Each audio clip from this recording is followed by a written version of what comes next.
জমিয়ে ঠান্ডা পড়ছে আর এই যে এখন এই শীতের সময় তো পিঠে পুলি খেতেই হবে, তার জন্য আমরা বাড়িতে দু একদিন পর পরই পিঠে বানিয়ে নিচ্ছি, এক এক দিন এক এক রকমের পিঠে।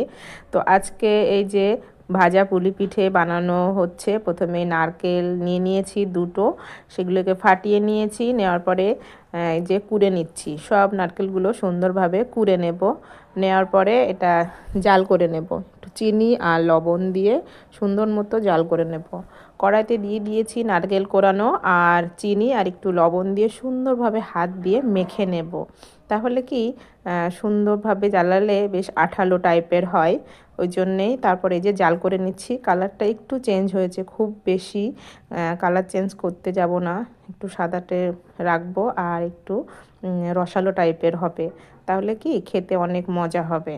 আর এই যে আটা নিয়ে নিয়েছি একটা পাত্রে, নিয়ে একটু সরিষার তেল, একটু সাদা তেল আর লবণ দিয়ে সুন্দর করে মেখে নিয়েছি। এই যে মেখে নেওয়ার পরে লুচির মতো করে এই যে কেটে নিয়েছি, তারপরে যে সুন্দরভাবে লুচির মতো করে বেলে নিয়েছি। আজকে পিঠেগুলো সাঁচ আছে, ওই সাঁচে ফেলেই করব, তাহলে কি সবগুলো দেখতে একই রকম হবে আর সুন্দর হবে, সাইজটাও একই রকম হবে।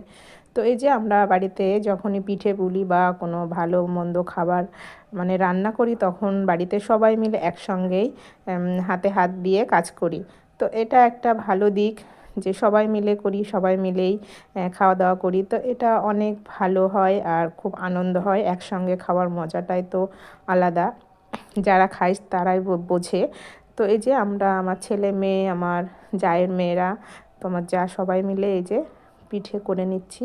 তো এই যে ছাঁচের মধ্যে করলে কি হয়, পিঠেগুলো খুব সুন্দর হয় আর একই শেপে হয় আর দেখতে অনেক সুন্দর হয়। হাতেও করি, কিন্তু আজকে মনে হলো ছাঁচ দিয়ে করব, তার জন্য ছাঁচ নিয়ে এসে করে নিয়েছি। তো এই যে এটা গোল আর একটা পুলি পিঠের ডিজাইনের ছাঁচ, এগুলো সব করে রেডি করা হয়ে গেছে। তারপরে এই যে একটা সিঙ্গারার মতো এটা এই ছাঁচেও করা হচ্ছে। তো এই যে তিন কোনা, এইগুলো দেখতে অনেক ভালো লাগে আর এই পিঠাটা খেতেও অনেক ভালো, অনেকেই পছন্দ করো। তো কে কে কমেন্ট মানে পছন্দ করো কমেন্টে জানিয়ে যেও। তো এই যে এইভাবে করে আমরা সবগুলো পিঠে প্রথমে আগে তৈরি করে নিয়েছি। এই যে সাইডগুলো কত সুন্দর ডিজাইন মতো হয়ে গেছে, দেখতে অনেক সুন্দর লাগছে। তো তারপরে আমরা সবগুলো তৈরি করে নিয়ে তারপরে একে ভেজে নিয়েছি। এই যে ভাজা হয়ে গেছে। তো ভাজার ভিডিওটা কিভাবে স্কিপ হয়ে গেছে বুঝতে পারলাম না, তো ভাজাটা দেখাতে পারলাম না। তো এই যে সবগুলো পিঠে আমি রেডি করে নিয়েছি। এদিকে কিছুটা মাখানো আটা ছিল, সেটা কি করব তা বুঝতে না পেরে এই যে রুটির মতো করে বেলে তারপরে এই যে কুচি কুচি করে নিমকি আকারে কেটে নিয়ে সুন্দরভাবে ভেজে নিয়েছি।